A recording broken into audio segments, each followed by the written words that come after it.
네, 오늘 본문은 요한복음 21장 1에서 8절입니다. 말씀을 토대로 기적을 경험하는 인생에 대해서 두 가지 은혜가 쌓이는 순간과 또 은혜의 다음 순간을 두고 함께 묵상하고자 합니다. 네, 살다 보면 진짜 설명이 안 되는 은혜가 막 부어질 때가 있어요. 막 마음의 감동이나 참회의 눈물 이런 쪽 말고 그것도 엄청난 은혜인데 일상을 살아가는 사람 누가 봐도 믿음이 없는 사람이 봐도 와 이건 진짜 대단한 일이다. 기적이다 하는 이런 일들이 일어나는 거죠. 뭐 한밤중에 손목슨의 한 방에 수백 마리의 물고기가 잡히는 막 이런 것들 엄청난 이제 기적인 거죠. 이런 은혜의 경험이 있으신가요? 네, 갑자기 일이 뭐 잘된 경험 한 번씩 있잖아요. 네. 그죠. 또 뭐 이 당시 물고기는 지금 사회 이제 또 돈이니까 엄청나게 갑자기 막 돈이 물밀 때 벌리고 뭐 후원이 온다거나 아니면 일하는데 소득이 온다거나 이런 일을 경험합니다. 여러분들 반드시 경험하게 되어 있어요. 반드시요. 반드시. 근데 이제 아직 경험을 안 했는데요. 그런 일이 없는데 그러면 이제 이유는 간단해요. 조건 하나입니다. 말씀대로 순종했는가? 조건이 하나야. 두 개도 아니야. 말씀대로 순종했는가, 여러분들. 예수님이 그물을 오른쪽에 던지라 했어요. 근데 왼쪽에 던져. 물고기가 잡혔을까요? 아니요, 안 잡혔죠. 그럼 그 기적이 일어나겠냐고요. 말씀대로 순종을 안 하고 있는데 오른쪽에 던졌는데 왼쪽에 던져. 오른쪽에 던졌는데 안 던져. 힘들어. 밤새 수고했으니까 기적이 일어나겠냐고요. 우리가 기적을 잘 못 경험하고 못 보는 이유에 대부분은요. 말씀대로 순종하지 않아. 성경의 소설처럼 보이는 거죠. 근데 말씀대로 산다며 그 믿음의 사람들처럼 산다면 우리도 기적을 경험하는 사람이 되는 거예요. 그래서 이제 말씀대로 오른쪽 우편에 던져.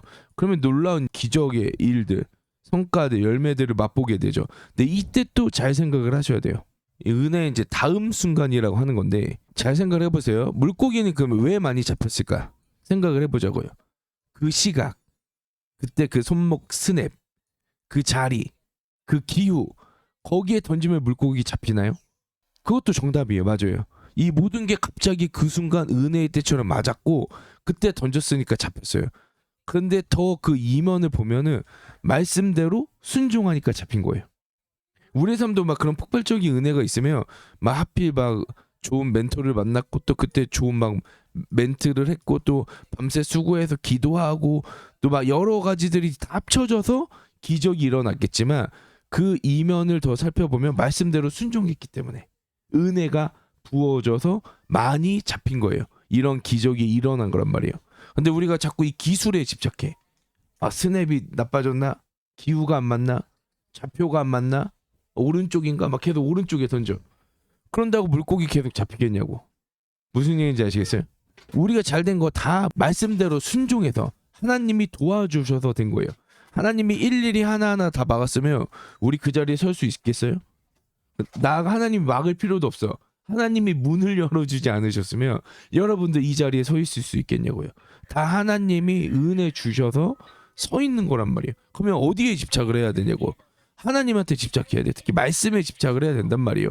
말씀대로 순종하는 삶에 집착을 해야 되는데 자꾸 기술에 집착한다고. 오른편에 손목 스네. 여러분들 그러면 이제 단회적 기적 한 번에 기적 맛볼 수 있겠지. 근데 내가 예수님께 집착하면은요 기적을 일으키시는 분이 누구? 예수님. 예수님. 그러니까 계속된 기적을 맛보는 거예요. 은혜 다음 순간 우리가 기적에 기술에 사로잡혀서 안 된다. 내가 1년에 지내온 그 과정 그 노력들을 무시하는 건 아니지만 거기에 사로잡히면 안 된다. 우리는 사로잡히는 건 예수님께 사로잡혀야 돼요. 혹시 좀 어느 쪽에 집착하시는 편이세요? 아, 저는 기술에 많이 집착했던 것 같아요. 한번 되면 기술에 네. 기적이 좀 덜 하셨겠네요. 네, 그쵸. 예수님께 집착하면 더 많아지실 거고요. 혹시 만약에 인생이 안 풀리는 것 같고 그런 마음이 드신다면요. 제자들도 밤새 수고했잖아요. 그러니까 왜 내 인생 안 풀리지 비난하는 게 아니라 제자들도 밤새 수고했는데 소득이 없었잖아요. 더 노력하고 막 좌절하고 그러지 마시고요. 말씀에 한번 집착해 보세요. 말씀을 따라서 살아보세요. 3개월만이라도 6개월만이라도 그러면 혹시 알아요? 사실은 그게 진짜 방법이었을지. 그러면 오늘 함께 더 깊이 묵상해 봅시다. 하나님은 기적을 베푸시는 하나님입니다. 죄악된 세상에서 수고하고 노력해도 보상받지 못할 수 있습니다. 우리의 노력만으로 되지 않는 것들도 있습니다. 하지만 말씀에 순종해서 살아갈 때 우리는 크나큰 기적을 맛볼 수 있습니다. 말씀에 따라서 삶을 살아가고 있는지 생각해 봅시다. 둘째, 기적이 아니라 예수님을 따라야 합니다. 기적은 예수님이 만드시는 겁니다.